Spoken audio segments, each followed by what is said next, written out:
Hey guys, it's Greg here. In this video I want to show you Divinus by Lucky Duck Games. Divinus is a new upcoming game that is going to be, I think, on a GameFound.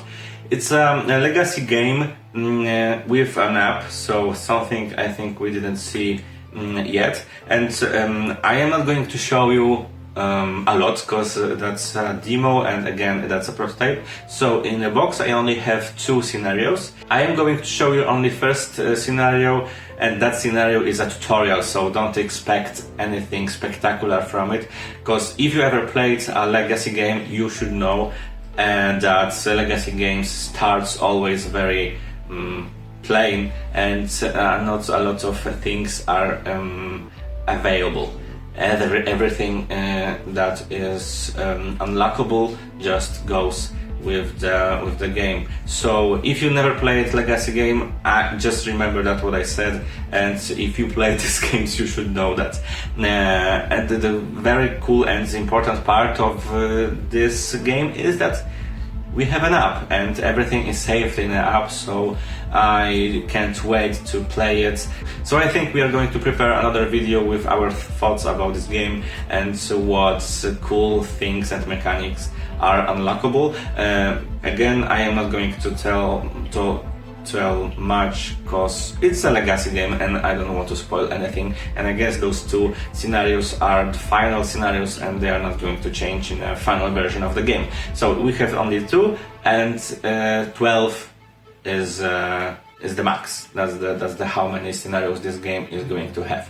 So let's dig in and let's check out what we can find Divinus and what are the very core rules of the game.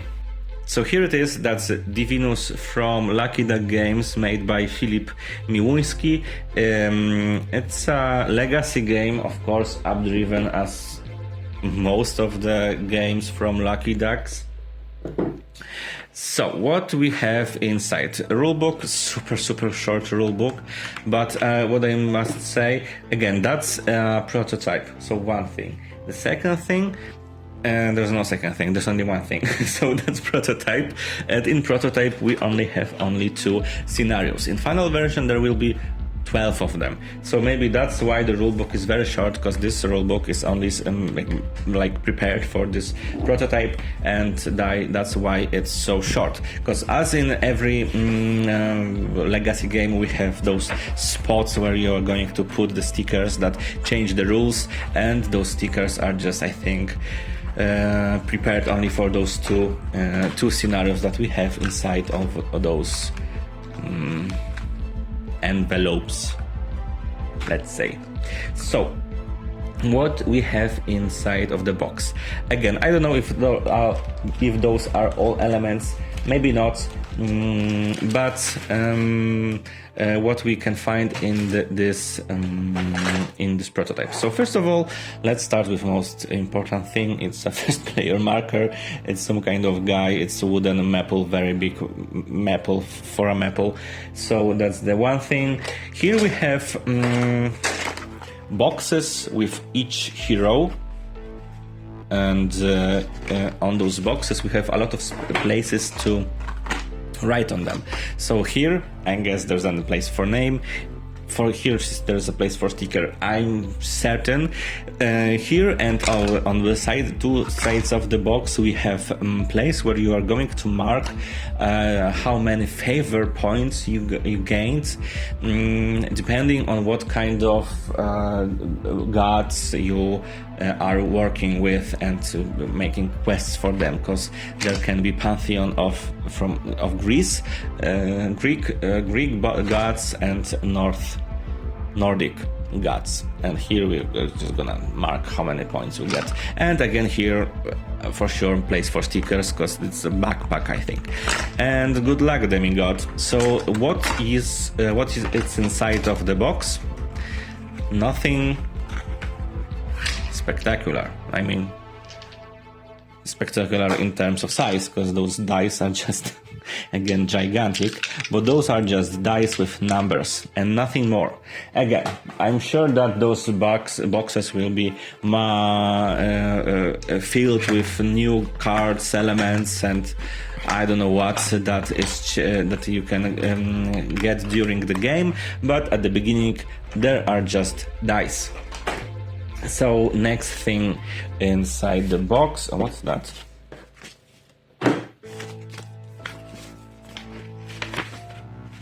Oh, stickers, okay. So now I'm not gonna show this to you. Right, so here is a game board. So you're going to use this game board every time, and I love this art. It's spectacular. So we have two sides of the conflict, I guess. On the left side we have those Greek pantheon, and on the right side, right hand side, we have Nordic pantheon. And again, those details, I just love it so much. I don't know how it's called. Here we have that typical Greek pattern. Here we have those Nordic runes. It's beautiful. I just love it so much. That's like Mount Olympus floating above the lands. And in here we have there is a Yggdrasil, maybe. It's some kind of portal with flying ships.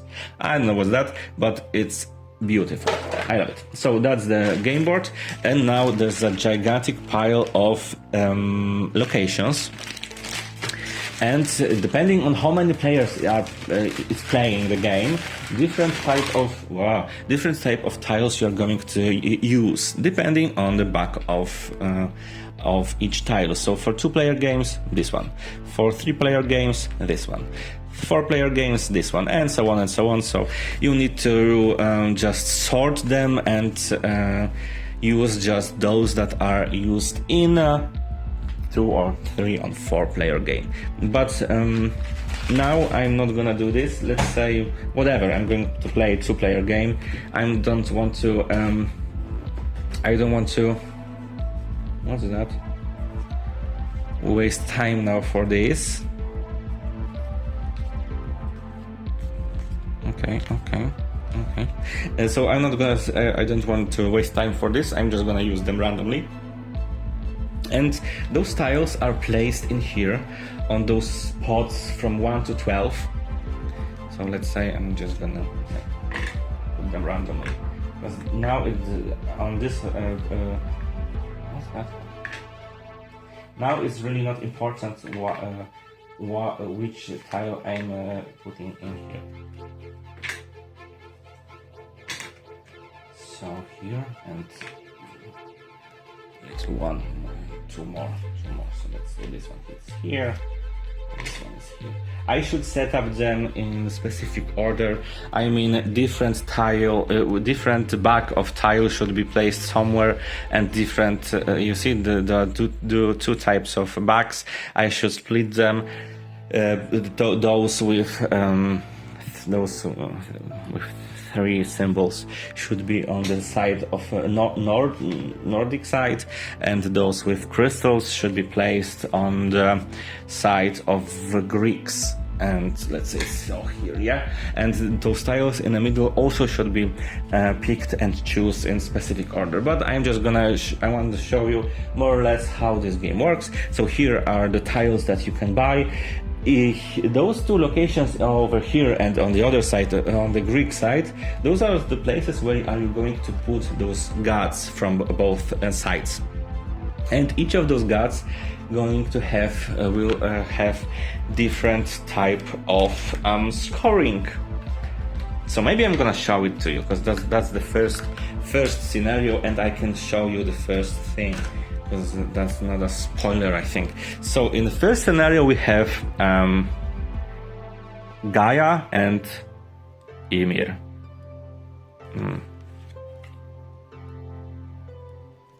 It looks like this. I don't know how you pronounce it. Ymir, Ymir, I know. And depending on so let's start with Gaia. So on the bottom of this card we have the diagram, let's say, how many points you're going to get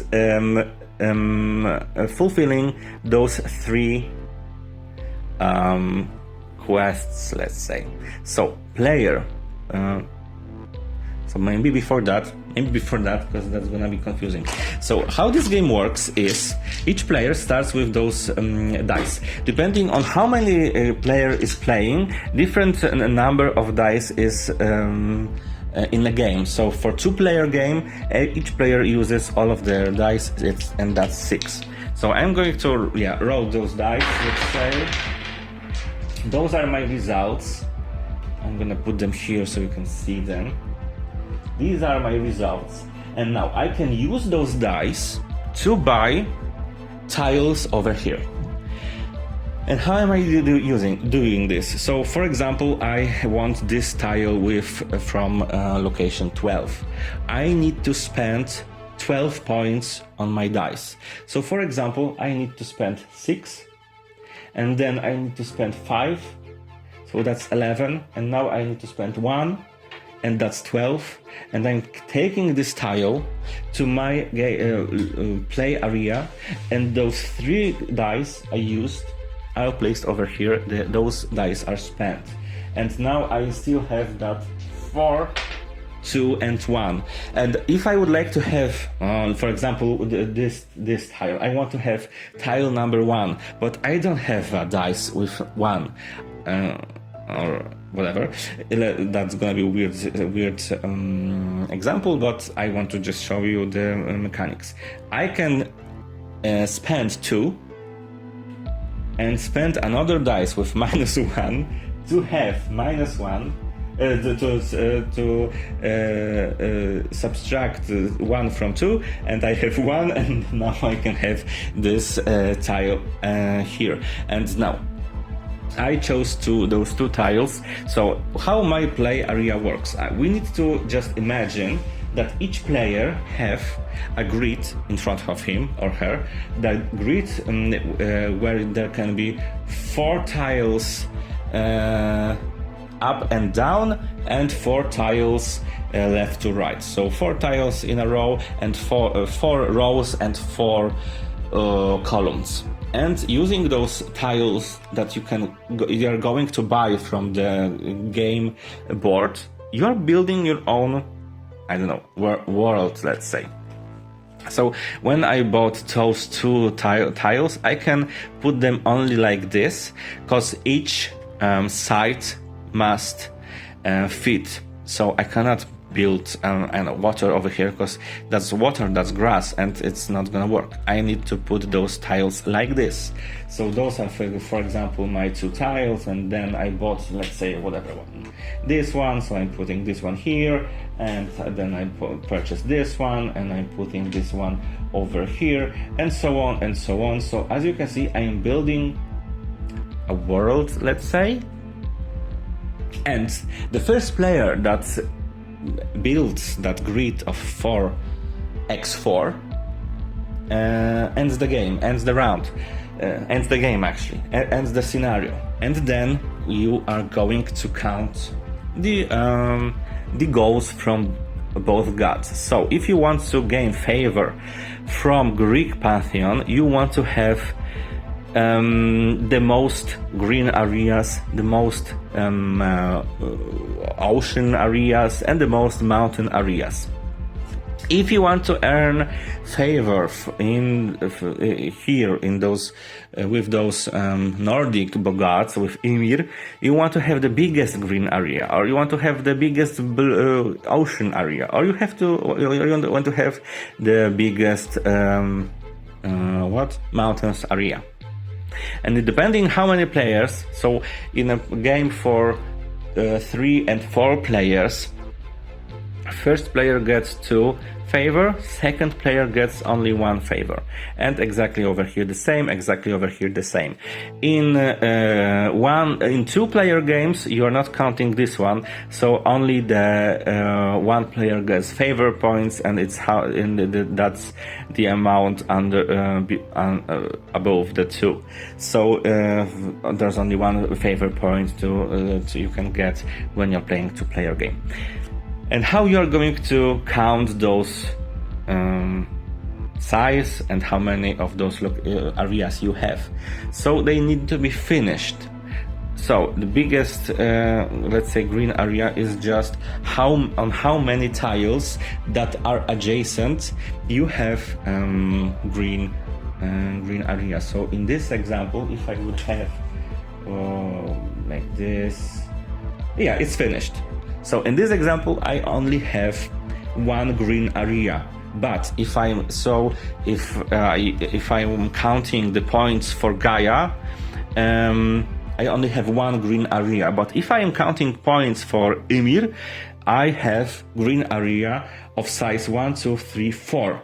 So if my opponent doesn't have that big green area, I would have 2 favor points with Ymir, and so on. The same pattern goes with the blue, with the oceans and with the mountains, and so on and so on.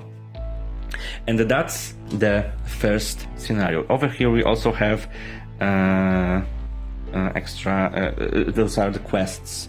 Yes, the winner has have those 4 symbols on your map, and you will get extra favor over here, or have 4 these symbols on your map, get this kind of favor, and then here you can choose which of the favors you want to get. So those are the quests that you're going to